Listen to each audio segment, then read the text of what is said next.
kita memberikan persembahan A, B, C, oke baik. Kita membantu fakir miskin, itu baik. Kita membantu janda duda dan sebagainya, baik. Tapi apakah kita sudah sungguh-sungguh menyembah Tuhan Yesus Kristus yang adalah Tuhan dan Juru Selamat kita? Jadi mari, jangan kita hanya menekankan aspek-aspek sosialnya saja, undangan-undangan manusiawian saja.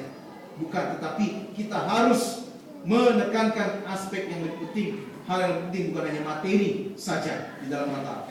Karena sebenarnya ada dua berita Natal yang didengung-dengungkan, didengungkan oleh aliran-aliran yang katakan kurang kaya, kemudian menjawab bahwa engkau nanti akan menjadi kaya kalau engkau datang kepada Yesus di masa Natal. Katakan, semua berkata haleluya. Orang-orang yang miskin senang datang ke Natal. Kenapa? Karena katanya kalau datang ke Natal bisa kaya, bisa dapat berkat dan sebagainya. Jadi ini yang ditunggu-tunggu orang. Berkat ekonomi, berkat kesehatan, pemulihan, kesembuhan dan sebagainya. Tapi bukan untuk menyembah Tuhan Yesus. Dan kemudian juga mereka ada yang berkata bahwa kalau mengikut Tuhan di hari Natal sungguh-sungguh akan mengalami mukjizat, dikatakan demikian. Tetapi mukjizatnya artinya untuk dirinya sendiri, bukan untuk bisa menjadi berkat bagi orang lain, bisa untuk memuliakan Tuhan. Jadi Natalnya dilepas dari penyembahan kepada Kristus Yesus. Ada seorang teolog mengatakan, Wilfred Seger mengatakan bahwa mereka yang diselamatkan melalui penginjilan yang berpusat pada Allah dan berorientasi pada anugerah Allah akan memiliki yaitu kerangka besar untuk apa? Kehidupan Kristen yang dikuduskan. Artinya semakin masuk Natal, semakin hidupnya dikuduskan, semakin hidupnya dipulihkan, semakin hidupnya makin menyembah kepada Tuhan. Jadi bukan berorientasi pada berkat saja, tapi pada mengapa Tuhan mau menjadi manusia dan mengerti akan anugerah tersebut dan membuat dirinya makin berpusat pada Kristus, bukan kepada tawaran kiri kanan dunia ini. Masihkah kita mau memberitakan hal-hal yang sebenarnya inti di dalam Natal, yaitu kita pusat pada Kristus, seperti para gembala, Maria Yusuf dan orang Majus, mereka pusatnya kepada Kristus, enggak kepada masalah-masalah di sekitar mereka. Orang Majus memang banyak tantangan mau bertemu Yesus, betul. Juga para gembala, mereka punya tantangan tersendiri untuk mau datang ke Bethlehem. Yusuf dan Maria punya tantangan sendiri untuk juga menerima Yesus lahir di dalam rumah tangga mereka, keluarga mereka. Tapi mereka kesampingkan semua keadaan mereka, kelemahan mereka, kesusahan mereka demi menyembah Yesus Kristus, menyambut Yesus Kristus. Inilah sebenarnya yang harus kita makin renungkan dalam hidup kita. Biarlah Tuhan makin memuji, membakar hati kita untuk kembali memberitakan Kristus di masa raya Natal. Itulah intinya sebenarnya. Bukan kita hanya memberitakan masalah nanti ada makannya yang enak, nanti ada tukar kadonya yang bagus, nanti ada artis-artis yang hebat, nanti ada suasana Natal yang meriah, illuminationnya bagus-bagus. Bukan itu yang kita beritakan. Tapi bagaimana bahwa Yesus yang harus kita sembah dan puji, muliakan. Dan kemudian yang terakhir kita harus melihat respon juga dari orang Majus, yaitu apa yang mereka persembahkan. Tadi kita menyembah Yesus, tadi kita merenungkan betapa dia mau datang, dan kita mau menyembah dia. Sekarang apa yang mau kita persembahkan pada Yesus? Mari kita lihat dari ketiga respon tadi, yang dari mulai kita bersukacita, kemudian merenungkan dan menyembah dia. Alkitab mencatat bahwa para orang Majus atau orang Majus itu mereka membawa 3 persembahan: emas, kemenyan, dan mur. Oke. Nah, ada yang menafsirkan bahwa ketiga persembahan tersebut berarti yaitu menunjukkan bahwa Yesus adalah raja, adalah nabi dan imam, gitu ya. Karena persembahan ini memang persembahan yang hanya ditujukan untuk orang-orang yang penting, orang-orang besar, seperti raja, seperti nabi dan imam sendiri. Nah, tetapi apapun bentuk persembahan yang mereka berikan, kita lihat bahwa yang mereka persembahkan ini adalah persembahan yang murni, tulus. Mereka nggak hitung-hitung. Tadi kita lihat di dalam Matius 2, di situ mereka membuka, dikatakan persembahannya.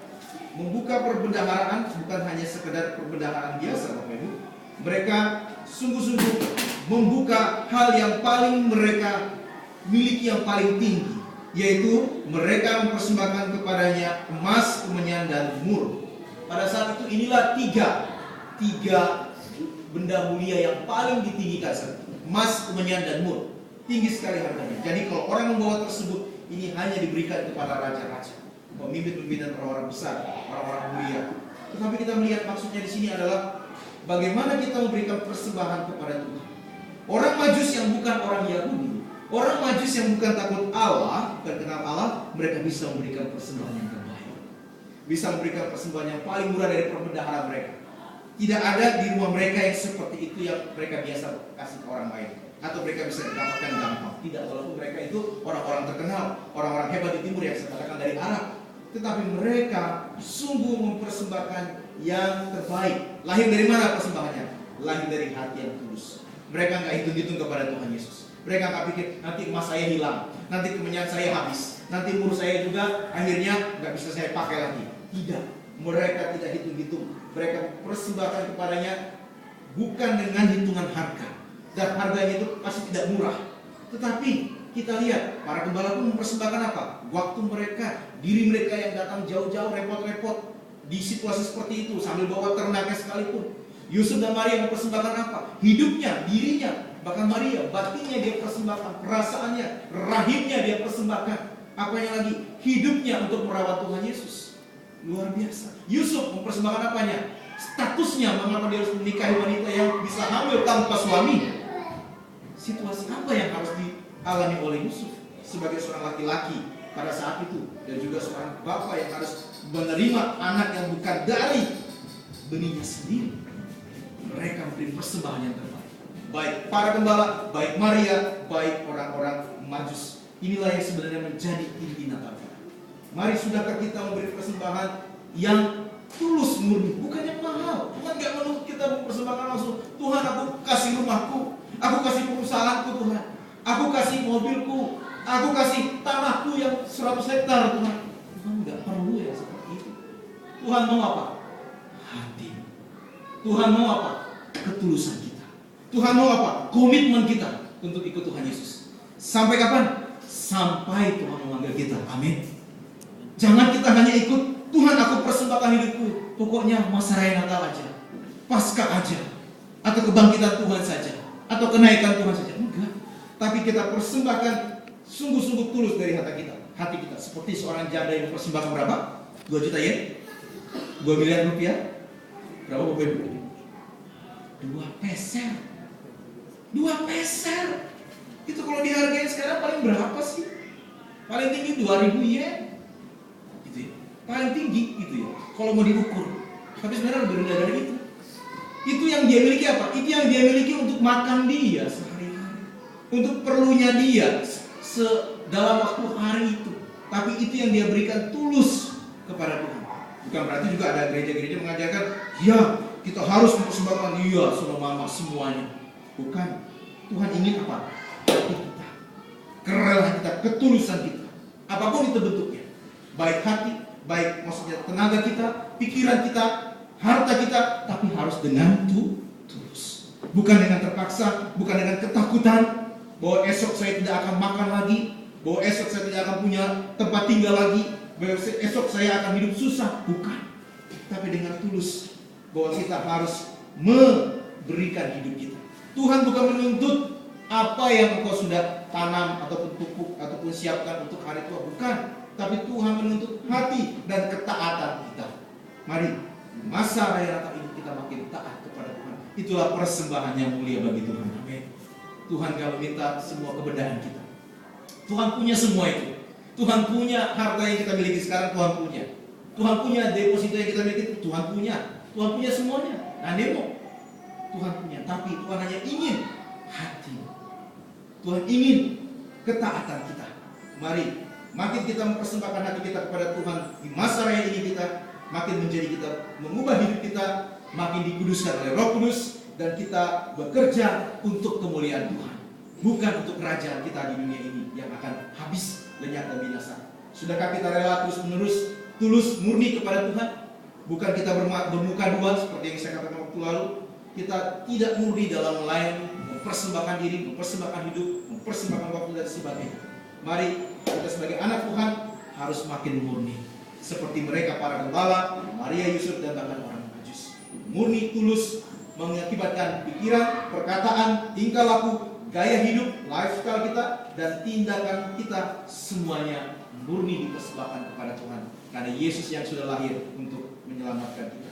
Biarlah di dalam hidup kita tidak ada lagi dua-dua, maksudnya mendua hati. Tidak ada lagi dualisme.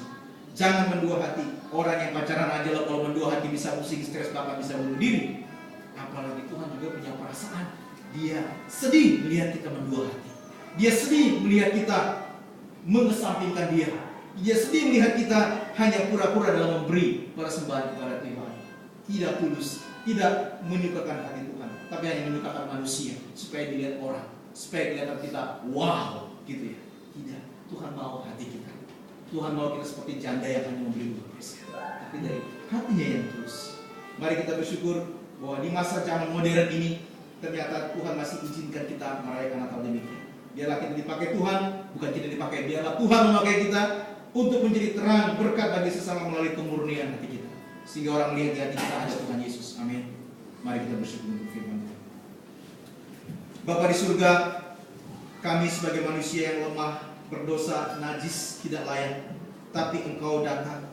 Dan Tuhan, biarlah kami semakin merenungkan arti anugerah-Mu ini, kebesaran anugerah-Mu ini, bahkan membuat kami semakin rindu untuk memfokuskan hidup kami menyembah hanya kepada-Mu, bukan menyembah dunia ini, bukan menyembah perusahaan kami, bukan menyembah manusia-manusia yang hebat, bukan menyembah kesuksesan hidup kami. Dan juga biarlah kami semakin mempersembahkan yang terbaik, bukan harta kami saja, bukan saja milik kami, tetapi terlebih lagi hati kami dan ketaatan kami untuk siap melayani Engkau dalam ketulusan dan kemurnian, sebagaimana Engkau rela membatasi dirimu serendah-rendahnya untuk kami manusia yang berdosa. Terima kasih untuk renungan pada malam ini Tuhan. Biarlah kami menjadi manusia-manusia yang sudah kami pelajari maknanya dari para gembala, Maria dan Yusuf, bahkan orang Majus sendiri yang bukanlah orang Yahudi ataupun orang yang mengenal Allah. Terima kasih Bapa, berkati kami di Natal Raya 2 kali ini, supaya kami lagi bergandengan tangan, bersuka cita, memuji menyembah Tuhan, dan kelak di tahun berikutnya kami semakin bersemangat lagi mempersembahkan hidup kami di dalam raya-raya kami semakin sungguh-sungguh, semakin memuliakan Tuhan. Dan berkati semua jemaat Bapa di dalam pekerjaan mereka, dalam pergumulan rumah tangga mereka, di dalam pelayanan kami semua, bahkan di dalam rencana-rencana visi misi kami untuk gereja-Mu, untuk pekerjaan Tuhan di Jepang maupun sedunia. Biarlah Allah menyertai dan memberkati untuk pemuliaan Engkau dan kerajaan-Mu di muka bumi. Dalam nama Yesus Kristus kami bersyukur untuk kebenaran firman-Mu. Amin. Mari kita